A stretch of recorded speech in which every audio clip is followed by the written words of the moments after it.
Hello everyone, welcome to our channel. अगर आप UPSC या किसी भी और कम्पेटिटिव एग्जाम के लिए प्रिपेयर कर रहे हैं तो at one point of time आप प्रेशर जरूर फील करते हैं। कल रिजल्ट्स डिक्लेयर हुए हैं, आप में से कुछ लोगों ने क्लियर किया, कुछ लोगों ने नहीं किया। दोनों ही केसेस में आप certain type of pressure feel कर रहे होंगे, but remember a famous saying, no pressure no diamonds. बिना प्रेशर के डायमंड्स नहीं बनते। तो just embrace this pressure, walk through it, और देखिएगा आप जब बाहर निकलेंगे इस फेज से, आप डायमंड्स बन के बाहर निकलेंगे। So all the best and keep preparing. अभी हम लोग पॉलिटी के एनसीईआरटीज डिस्कस कर रहे हैं और आज मैं आपसे डिस्कस करने वाली हूँ chapter number 6 of class 10th। तो क्लास 9th की सीरीज की प्लेलिस्ट इस चैनल पर ऑलरेडी अवेलेबल है। मैं आपसे रिक्वेस्ट करूंगी कि आप उसे डेफिनेटली देखें, प्रिपेयर करें। और क्लास 10th के भी 5 चैप्टर्स उसी प्लेलिस्ट में अवेलेबल है। आज हम लोग डिस्कस करने वाले हैं chapter number 6, political parties. Important chapter है, ध्यान दीजिएगा। तो देखिए, जब कभी हम पॉलिटिक्स की बात करते हैं तो जो सबसे विजिबल इंस्टीट्यूशन है, जिसे सब जानते हैं, वो पॉलिटिकल पार्टीज हैं। हो सकता है एक आम आदमी कॉन्स्टिट्यूशन की डिटेल्स को नहीं जानता हो, ऑब्वियसली यूपीएससी एस्पिरेंट्स जानते हैं, बट अदरवाइज अगर एक नॉर्मल इंसान से आप कॉन्स्टिट्यूशनल डिटेल्स मांगेंगे तो शायद उसे ना पता हो। बट पॉलिटिकल पार्टीज, उनके सिंबल्स, उनके लीडर्स, उनको सब लोग पहचानते हैं।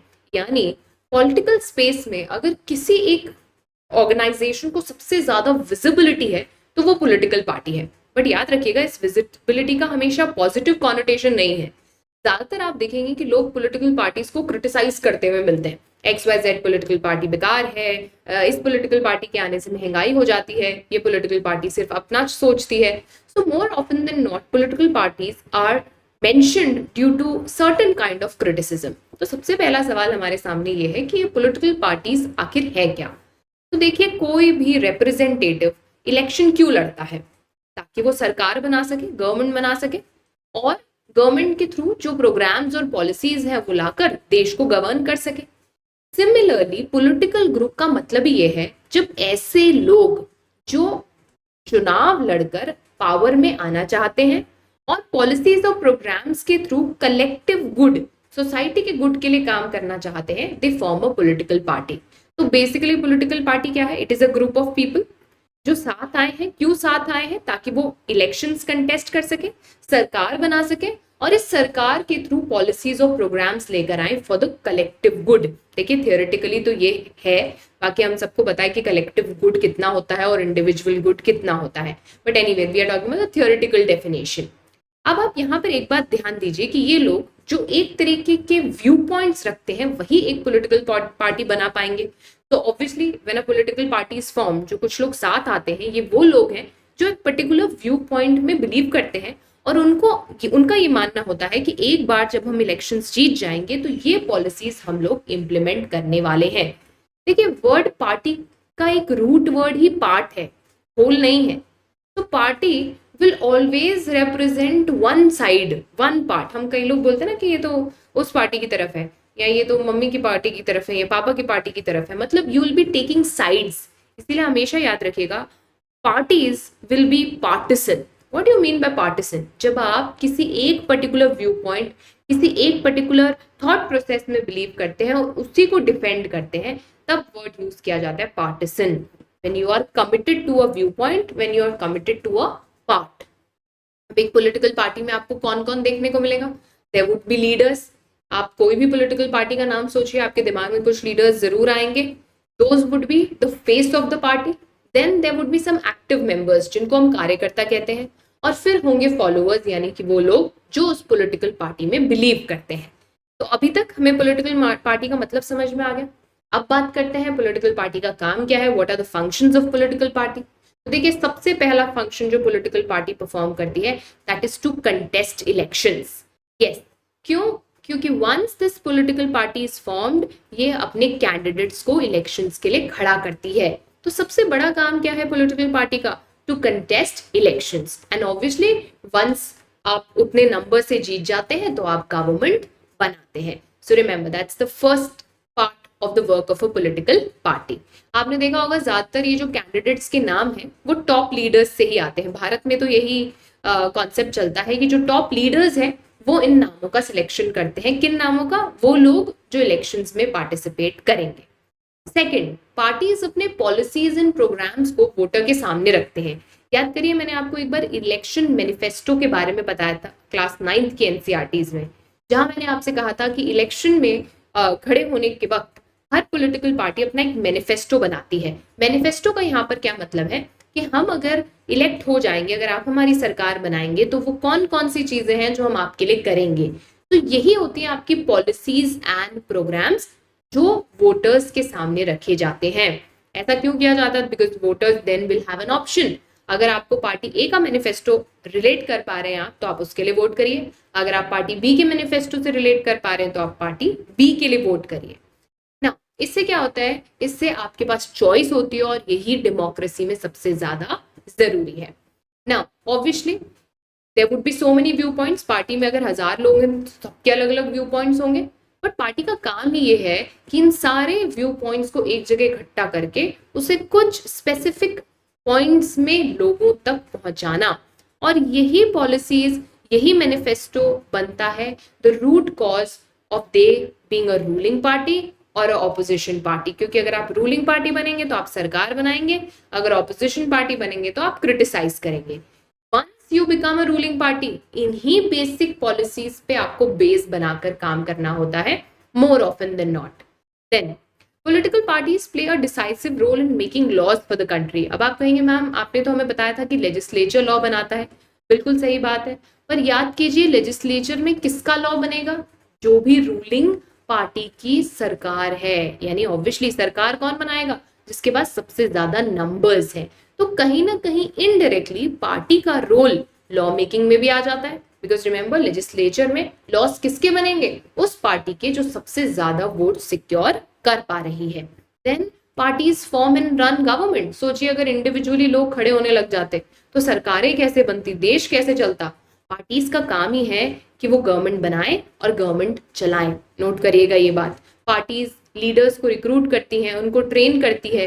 पहले हो सकता है छोटे पोर्टफोलियोज दिए जाएं, देन बड़े पोर्टफोलियोज दिए जाते हैं। All this comes under the functioning of the political party. देन अगर आप किसी तरह से नहीं जीत पाते, if you are not able to be the ruling party, then तो आपका एक रोल बनता है, that is the role of the opposition.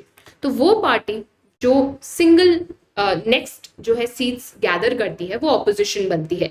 हमारे यहाँ पर ऑपोजिशन बनने के लिए एक पर्टिकुलर क्वालिफिकेशन रिक्वायर्ड है। क्या आप मुझे कमेंट बॉक्स में बताएंगे कि कम से कम कितने परसेंटेज ऑफ वोट्स या सीट्स होनी चाहिए to call yourself an opposition? अब आप कहेंगे मैम ऑपोजिशन का क्या काम है? वेल, अगर गवर्नमेंट की कोई पॉलिसी सही नहीं जा रही, गवर्नमेंट किसी बात पर हाईलाइट नहीं कर पा रही है, अगर कुछ एरियाज हैं जिसपे सरकार काम नहीं कर रही, तो उन एरियाज पर ध्यान आकर्षित करने की जिम्मेदारी किसकी है? ऑपोजिशन पार्टी की। Obviously parties also shape public opinion, क्योंकि याद करिए मैंने आपसे बताया था जब मैं आपसे प्रेशर ग्रुप्स डिस्कस कर रही थी, बहुत सारे pressure groups actually in political parties का एक्सटेंशन ही तो है। तो कहीं ना कहीं लोगों को मोबिलाइज करना, उनके व्यू पॉइंट सामने लेकर आना, उनके ओपिनियंस शेप करना, ये भी पॉलिटिकल पार्टी का एक बहुत बड़ा काम है। देखिए आप हमेशा ये बात नोटिस करेंगे कि for a common man it is very difficult to approach a higher end official. एक ऑर्डिनरी सिटीजन को किसी पॉलिटिकल पार्टी के लीडर को जो है अप्रोच करना ज्यादा आसान लगता है। तो actually if you look at it, parties जो है वो गवर्नमेंट की वेलफेयर स्कीम्स को इम्प्लीमेंट करने में, एग्जीक्यूट करने में बहुत ज्यादा मदद करती है, because they are in direct connection with the citizens of the country. अगर आप अभी भी ये सोच रहे हैं कि मैम हमें ये लगता है कि पॉलिटिकल पार्टीज के बिना काम चल सकता था, तो एनसीईआरटी ने आपको बहुत ब्यूटीफुली एक व्हाट इफ सिनेरियो दिया है। इमेजिन करिए अगर पॉलिटिकल पार्टीज नहीं होती तो क्या होता? हर कैंडिडेट इंडिपेंडेंट इलेक्शन लड़ता, तो क्या वो प्रॉमिस कर पाता कि हम ये मेजर पॉलिसी लेकर आएंगे, या कर पाती कि हम ये मेजर पॉलिसी लेकर आएंगे? Why? Because nobody then would have the numbers. सरकार कैसे बनती? अगर सरकार बनती तो कितनी अनसर्टन होती। 50 लोग होते, सबका अलग अलग ओपिनियन होता, ना कोई पॉलिसी आ पाती, ना कोई प्रोग्राम आ पाता। हाँ, जो इलेक्टेड रिप्रेजेंटेटिव है वो जहां से चुनकर आए हैं वहां तो उनकी अकाउंटेबिलिटी होती, but what about the country? Who would run the country? तो एक ऑर्गेनाइज्ड पॉलिटिकल पार्टी की बिल्कुल जरूरत है to run the country in a proper manner. ऐसे अगर इंडिपेंडेंट सारे लोग खड़े हो गए और सरकार नहीं बनी तो देश चलाना बहुत मुश्किल हो जाएगा। इसका मतलब रिप्रेजेंटेटिव डेमोक्रेसीज के लिए पॉलिटिकल पार्टीज का होना बहुत जरूरी है। मैंने आपको बताया था रिप्रेजेंटेटिव डेमोक्रेसीज मतलब जहां हम अपने रिप्रेजेंटेटिव्स के थ्रू डिसीजन लेते हैं, डायरेक्टली डिसीजन मेकिंग में पार्टिसिपेट नहीं करते हैं। और इसमें हमारा जो सारथी बनता है, इसमें हमारा जो मीडियम बनता है, वो क्या बनती है? Political parties. So remember, in a representative democracy, political parties become all the more important. बहुत सारे representatives को साथ लाना, साथ लाकर एक responsible government बनाना, then accountability लेकर आना towards the people, towards the country, इन सब में पॉलिटिकल पार्टी का एक बहुत बड़ा रोल है। पॉलिसीज बनाना, उनको जस्टिफाई करना, उनको अपोज करना, there are so many functions that a political party performs. इसका मतलब हम ये कह सकते हैं that parties are necessary conditions for a democracy, specifically representative democracy.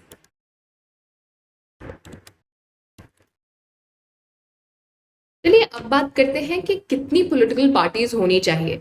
देखिए ये डेटा थोड़ा सा पुराना है। If I go bye September 2021 का data, there are around 2858 parties which are registered. तो देखिए इलेक्शन कमीशन ऑफ इंडिया में क्या होता है, कुछ पार्टीज रजिस्टर्ड होती हैं और उनमें से कुछ को रिकॉग्निशन का स्टेटस दिया जाता है। तो बेसिकली रजिस्टर्ड बहुत सारी हो सकती हैं, पर उनमें से कुछ ही को रिकॉग्नाइज किया जाता है। तो अगर आप रिकॉग्नाइज्ड हैं तो आपका एक स्पेशल सिंबल होगा जो कोई और यूज नहीं कर सकता। ऐसे कई सारे बेनिफिट्स आते हैं।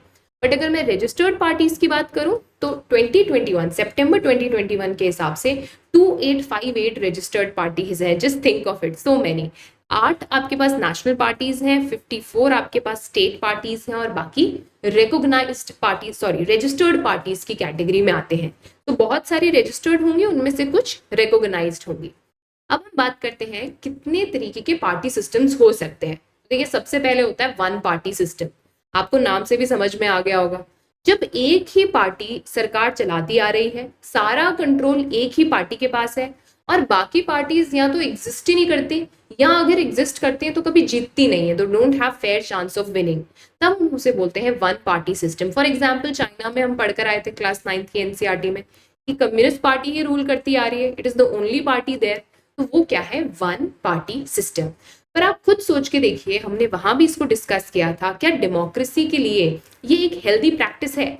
Of course not. हम हमेशा डेमोक्रेसी में ये चाहेंगे कि एक से ज्यादा पार्टीज हो ताकि लोगों के पास at the end of the day कुछ मीनिंगफुल चॉइसेस हो। इसीलिए किसी भी डेमोक्रेटिक सिस्टम में एटलीस्ट 2 पार्टीज तो होनी चाहिए so that they compete election and they have a fair chance of winning.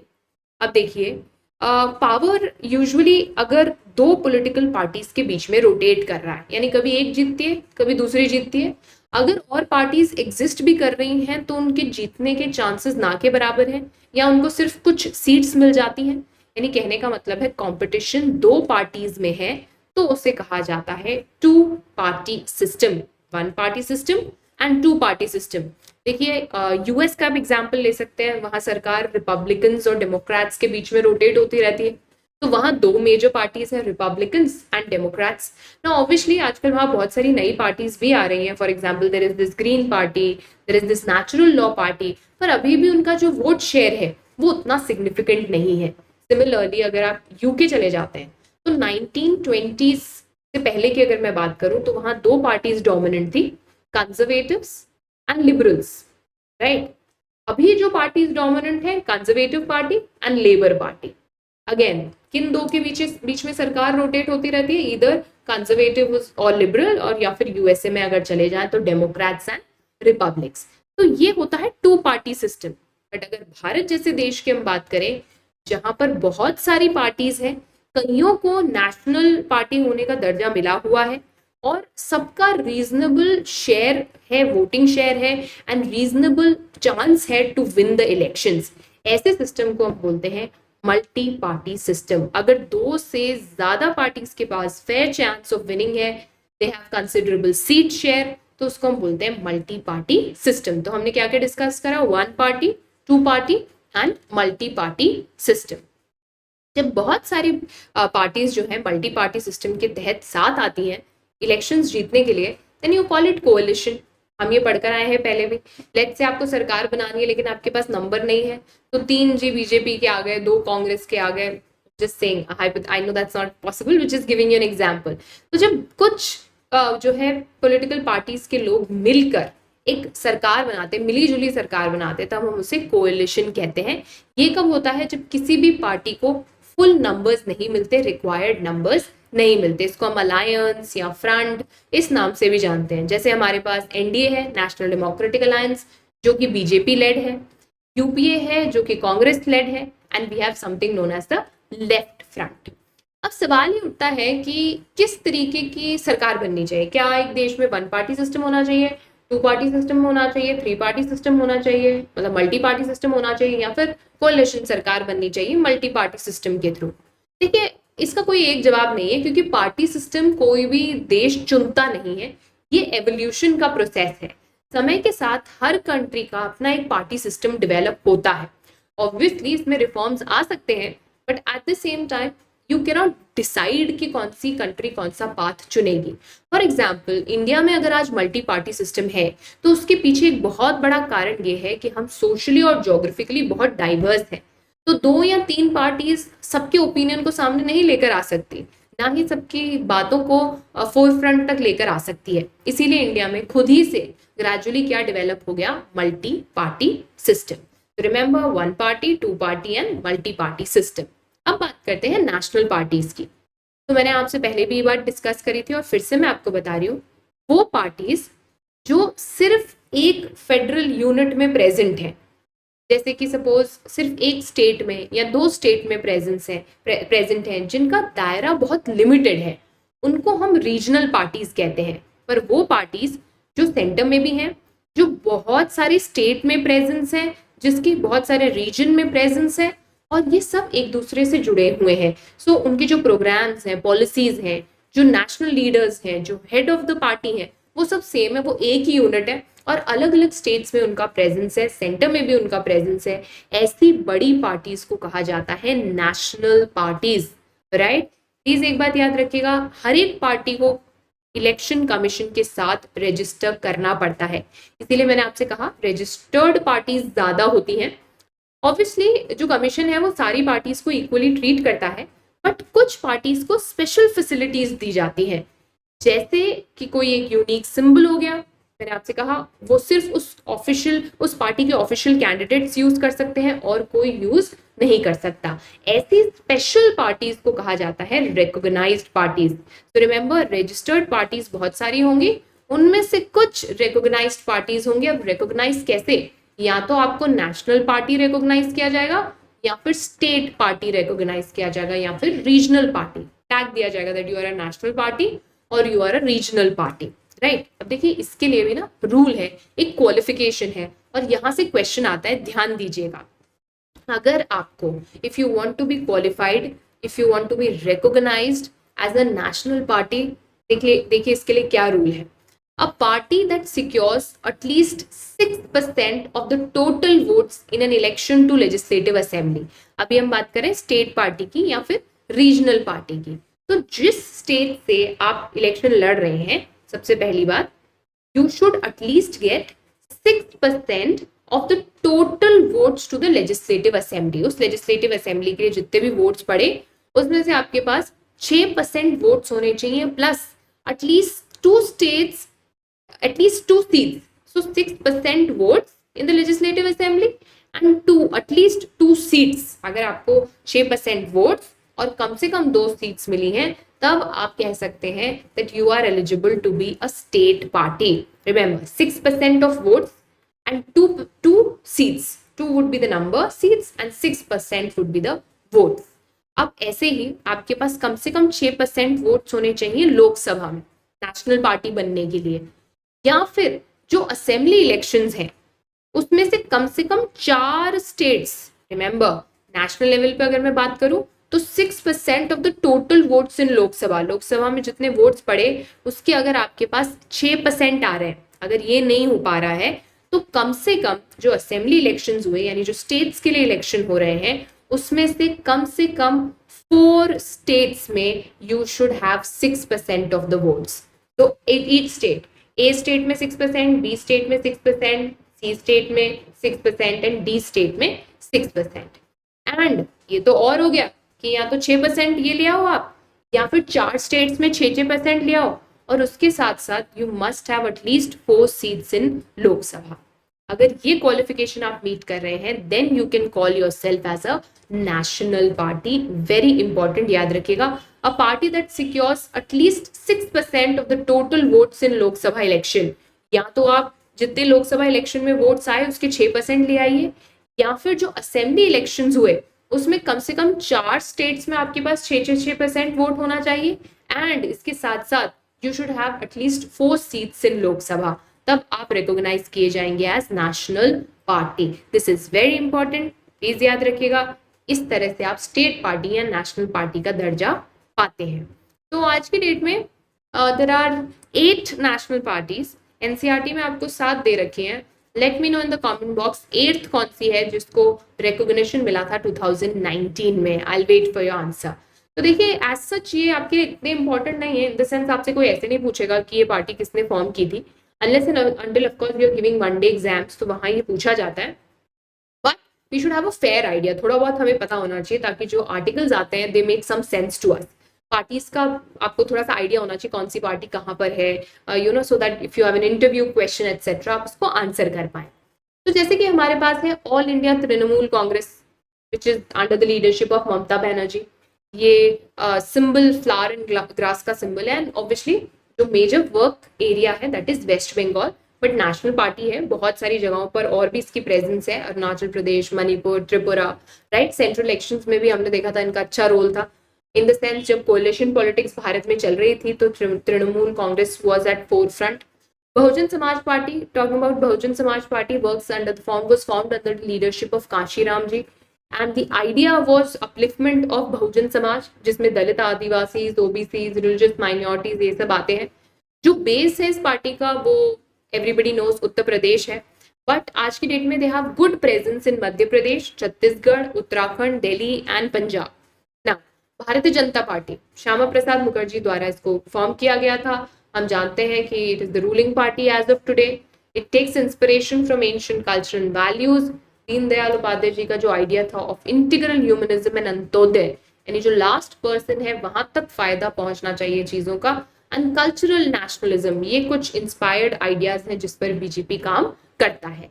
Communist party of India, Marxist Leninist, तो सीपीआई जो है, 2 पार्टीज आपको मिलती है, एक सीपीआई और एक CPI-M. CPI-M would be communist party of India Marxist. तो जो सीपीआई है उसका ये मानना है कि हम पार्लियामेंट्री डेमोक्रेसी में बिलीव करते हैं और इसके थ्रू हम वर्किंग क्लास, फार्मर्स और जो गरीब लोग हैं उनके लिए काम करना चाहते हैं। Similarly communist party of India Marxist, ये ज्यादा जो है मार्क्सिस्ट लेनिस्ट आइडिया से इंस्पायर्ड है। सोशलिज्म, सेक्युलरिज्म, डेमोक्रेसी इन सब के फेवर में है और इंपीरियलिज्म और कम्युनलिज्म के बिल्कुल अगेंस्ट है। देन इंडियन नेशनल कांग्रेस, हम सब जानते हैं इंडियन नेशनल कांग्रेस का फ्रीडम स्ट्रगल में बहुत बड़ा रोल था। ये तो सबसे पुरानी पार्टी है, 1885 में फॉर्म हुई थी bye A.O. Hume, but obviously समय का पहिया चलता है, वक्त बदलता है और जो है बहुत सारे वक्त इंडियन नेशनल कांग्रेस ने देखे। एक समय पे it was dominating entire country and you know what is the situation today. Then national Congress party, ये जो नेशनल कांग्रेस पार्टी है स्प्लिट से बनी थी। किससे? कांग्रेस पार्टी से स्प्लिट होकर बनी थी। Democracy, Gandhian secularism, social justice, इसके कुछ मेजर आइडियाज हैं। Now I don't want you to memorise all these, बस एक फेयर आइडिया रख लीजिए इन पार्टीज का and you will be good to go. कोई आपसे ये नहीं पूछेगा कौन सी पार्टी का क्या सिंबल है एटसेट्रा। हमें वैसे भी पॉलिटिकल न्यूज में उतना नहीं जाना, we are more concern with the constitutional aspect of things. Now state parties की बात करते हैं, या फिर दूसरे शब्दों में हम जिनको रीजनल पार्टीज भी कहते हैं। यानी कहने का मतलब ये है वो पार्टीज जिनका इन्फ्लुएंस एक लिमिटेड रीजन में है, यानी उस पर्टिकुलर रीजन से स्पेसिफिक इनका थॉट प्रोसेस होगा, वहीं के इश्यूज को ये ज्यादा हाईलाइट करेंगे और वहीं इनकी प्रेजेंस भी ज्यादा जो है देखने को मिलेगी। देखिए बहुत सारी पार्टीज ऐसी भी होती हैं जो शुरुआत रीजनल पार्टीज के रूप में करती हैं and then gradually they gain the status of a national party. तो it's a process, right. NCERT आपको बताता है कि parties like Samajwadi party, Rashtriya Janata Dal, they have a national level political organisation, but कुछ है जैसे बीजू जनता दल हो गया, सिक्किम हो गया, सिक्किम डेमोक्रेटिक फ्रंट हो गया, मिजो नेशनल फ्रंट हो गया, ये रेस्ट्रिक्टेड है, इनकी आइडेंटिटी बहुत ही स्टेट स्पेसिफिक है और जिन मुद्दों पर भी ये बात करते हैं वो बहुत ही स्टेट स्पेसिफिक है। So what is the benefit of having regional parties? Why at all state parties जरूरी है? देखिए ना, स्टेट पार्टीज जितनी बढ़ती हैं, कहीं ना कहीं उससे फेडरलिज्म को स्ट्रेंथ मिलता है। हम पढ़कर आए थे फेडरलिज्म का मतलब क्या है, when power is divided between the centre and the states. तो जब स्टेट पार्टीज मजबूत होंगी, दे विल हैव अ से in the working of the government, parliament में वहां से रिप्रेजेंटेशन आएगी, तो फेडरलिज्म तो स्ट्रेंथन होगा ही होगा। बट इसके कुछ चैलेंजेस भी हैं, कई बार इससे लूज गवर्नमेंट्स भी बनती हैं, थोड़ी सी वीक गवर्नमेंट्स भी फॉर्म होती है। हमने देखा था स्पेसिफिकली कोalition सरकारों के समय ऐसा होता था, but everything has a pro and a con. तो आप देखिए कितनी सारी रीजनल पार्टीज एग्जिस्ट करती हैं। You can just take a look of this map and you'll understand so many regional parties exist in India. अब आते हैं क्रूशल सवाल पे कि पॉलिटिकल पार्टीज आज की डेट में कौन कौन से चैलेंजेस फेस कर रही हैं। हमने देखा था कैसे पॉलिटिकल पार्टीज के बहुत सारे इनको जो है क्रिटिसिज्म झेलना पड़ता है। तो ऑब्वियसली ये criticism out of the moon तो नहीं आ रहा, कुछ तो रीजंस हैं जिनकी वजह से ये जो है इस तरीके का क्रिटिसिज्म झेल रहे हैं। देखिए इसमें मेजर एरियाज हम लोग डिस्कस कर लेते हैं। सबसे बड़ी प्रॉब्लम जो पॉलिटिकल पार्टीज फेस करती हैं वो है lack of internal democracy. What do I mean by this? देखिए डेमोक्रेसी का मैंने आपसे बार बार कहा है, मतलब ये है जब लोग इन्वॉल्व होते हैं, जब सबसे ज्यादा इंपॉर्टेंट लोग होते हैं, जहाँ कॉन्सेंट्रेशन ऑफ पावर नहीं होता। बट आप देखते हैं पार्टीज में ज्यादातर अपने अंदर वर्किंग में आपको डेमोक्रेसी देखने को नहीं मिलेगी। कुछ ही लोग मेजर फैसले ले रहे होंगे, कोई ऑर्गेनाइजेशनल मीटिंग्स नहीं होंगी, ना ही कोई इलेक्शंस होंगे रेगुलरली। तो बेसिकली पार्टी को कुछ ऊपर के लोग कंट्रोल कर रहे होते हैं एंड बाकी are just cog in the wheels. आप ये भी नोटिस करते हैं कि ज्यादातर लोग पार्टी के प्रिंसिपल्स से लॉयल नहीं होते, वो ज्यादातर लॉयल होते हैं आला कमान से, लीडर्स से, people who are the face of the party से। तो this is also a big problem. Second जो प्रॉब्लम है वो कहीं ना कहीं फर्स्ट से रिलेटेड ही है, दैट इज डायनेस्टिक सक्सेशन। आज भी आप भारत में कुछ ऐसी पार्टीज देखेंगे जहां एक ही परिवार अटका हुआ है, उससे वो आगे ही नहीं बढ़ना चाहते। नेपोटिज्म बहुत ज्यादा जो है इम्पोर्टेंट रोल प्ले करता है पॉलिटिक्स में। यू वुड सी ऐसी पार्टीज भी हैं जहां even though they are not able to produce results, they continue with the same family over and over again. तो ये गलत है, बिकॉज हम एक डेमोक्रेटिक कंट्री में रहते हैं, तो वो डेमोक्रेसी पार्टी पॉलिटिक्स तक भी पहुंचनी चाहिए। Finally money and muscle power, ये भी एक बहुत बड़ी प्रॉब्लम है। Now what do I mean bye money and muscle power? देखिए एक तो पैसा और दूसरा ताकत, ये दोनों इलेक्शंस में बहुत चाहिए। इसीलिए वो लोग जिनके पास बहुत सारा पैसा है, जो इलेक्शन कैंपेनिंग में बहुत पैसा खर्च कर सकते हैं, कई बार पार्टी उन्हीं को टिकट देती है, या फिर जो मसल पावर रखते हैं। इसी वजह से आप देखते हैं बहुत सारे क्रिमिनल्स को टिकट मिलती है, क्योंकि उनका दबदबा चलता है, इसीलिए लगता है इनको तो वोट मिल ही जाएगा। और अगर अमीर लोग या जिनके पास पैसा है, जो फंड्स दे सकते हैं, वो अगर डायरेक्टली इलेक्शंस में पार्टिसिपेट नहीं करते तो पार्टीज को फंड करते हैं। अब आप कहेंगे मैम इसमें क्या गलत है? कुछ गलत नहीं है, लेकिन जब आप पार्टी को फंड करेंगे तो आप उसके साथ एक एक्सपेक्टेशन अटैच करते हैं कि कल को जब आप जीत कर आएंगे तो आप ऐसी पॉलिसीज बनाएंगे जो हमें फेवर करेंगे। तो कहीं ना कहीं वहां पर इन्फ्लुएंस का इस्तेमाल हो जाता है। Then also as I told you, बहुत सारी पार्टीज क्रिमिनल्स को खड़ा करती हैं, ताकि बिकॉज दे नो कि इनका तो बड़ा दबदबा है और ये जीत जाएंगे। जो बड़ी बड़ी कंपनीज हैं देश की, वो कहीं ना कहीं एक बहुत बड़ा रोल प्ले करती हैं फंडिंग ऑफ इलेक्शंस में, और इसीलिए इलेक्शंस के बाद वो एक्सपेक्ट करती हैं कि जो पॉलिसीज बनेंगी वो हमारे फेवर में बनाई जाएंगी। इसको कहते हैं क्रोनी कैपिटलिज्म, राइट। तो ये भी एक तरीके का प्रॉब्लम है पॉलिटिकल पार्टीज के साथ, specifically if I talk about in India these days, मतलब सिंस फॉरएवर। बट या फाइनली एक बहुत बड़ी प्रॉब्लम, देखिए आपने एक चीज नोटिस करी होगी, जब मैं आपको सारे पार्टीज की मेजर थॉट प्रोसेस बता रही थी, आप सोच रहे होंगे मैम लगभग कई सारी पॉलिटिकल पार्टीज का सेम ही थॉट प्रोसेस है, आइडियोलॉजिकल डिफरेंस बड़ा ही कम हो गया है, और जो लाइन है बिटवीन द थॉट प्रोसेस वो काफी पतली हो गई है। इवन दो बहुत सारी पार्टीज एग्जिस्ट करती हैं, हमें ऐसा लगता है यार सब सेम है। कई बार आपने ये बात सुनी भी होगी कि सारे एक ही थाली के चट्टे पट्टे, किसको वोट करें। So if you look at it, it's a serious problem. Sometimes people are not able to decide कि किसको वोट करें, because everybody looks the same, everybody seems the same। और यही नहीं, कई बार लोग पार्टीज ही बदलते रहते हैं, तो आपको समझ में नहीं आता कि who to vote for। So this is also a big problem that we don't really have meaningful choices। Parties तो बहुत है पर हमारे पास चॉइस मीनिंगफुल नहीं है। It's like choosing between लौकी and तुरई। So yeah। ओके, ना how can parties B reformed? Okay, हमें समझ में आ गया कि प्रॉब्लम्स हैं, पर सोल्यूशन क्या है? What are the solutions? तो हम डिस्कस करते हैं वो सोल्यूशंस जो ऑलरेडी इंप्लीमेंट किए जा चुके हैं, और वो जो सजेशंस हैं। अगर आपके पास और कुछ सजेशंस हो तो प्लीज शेयर करिएगा, ब्रेनस्टॉर्मिंग करिए, शेयर करिए, उसको आप अपने आंसर्स में भी यूज कर सकते हैं। तो भारत में एंटी डिफेक्शन लॉ बनाया गया। डिफेक्शन का देखिए मतलब क्या होता है? जब आप किसी एक पार्टी की टिकट से इलेक्शंस लड़ते हैं और जीत जाने के बाद किसी दूसरी पार्टी में शिफ्ट कर जाते हैं। भारत में ये ट्रेंड आया था जिसको हम बोलते थे आया राम गया राम, बट इसके लिए लॉ बनाया गया और आज एंटी डिफेक्शन को लेकर स्ट्रिक्ट प्रोविजंस हैं। आप ऐसे पार्टी चेंज नहीं कर सकते, कुछ ही लॉज और कुछ ही रेगुलेशंस के थ्रू आप पार्टी बदल सकते हैं, वरना आप पार्टी बदल नहीं सकते। अब देखिए, ये हालांकि बहुत अच्छा हुआ, क्योंकि ये जो आयाराम गयाराम का सीन हो रहा था ये देश के लिए अच्छा नहीं था, but at the same time इससे एक प्रॉब्लम भी हुई। अगर आप किसी वजह से पार्टी से नाखुश हैं, किसी पॉलिसी से अग्री नहीं करते, तो आपके पास डिसेंट का ऑप्शन नहीं रह गया, डिसएग्रीमेंट का ऑप्शन नहीं रह गया, क्योंकि आप डिफेक्ट तो कर नहीं सकते हैं। So everything has its down side, and one of the down side is आप डिसेंट एक्सप्रेस नहीं कर सकते इसकी वजह से। अब बहुत इंपॉर्टेंट चेंज आया था, सुप्रीम कोर्ट ने इंटरवीन कर ये चेंज लेकर आए थे। ये बोला गया कि जो भी कैंडिडेट कंटेस्ट कर रहा है इलेक्शंस या कर रही इलेक्शंस, उनको एक एफिडेविट फाइल करना पड़ेगा। अब इस एफिडेविट में क्या लिखा होगा?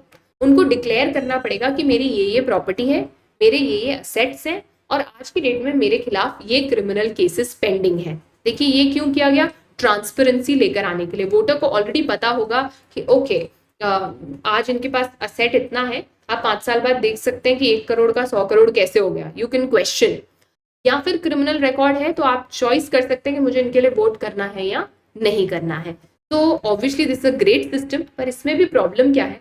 There is no way to check कि वो सही बोल रहे हैं या नहीं बोल रहे हैं। सो उन्होंने इन्फॉर्मेशन तो दे दी, but we don't know whether the information is correct और नॉट।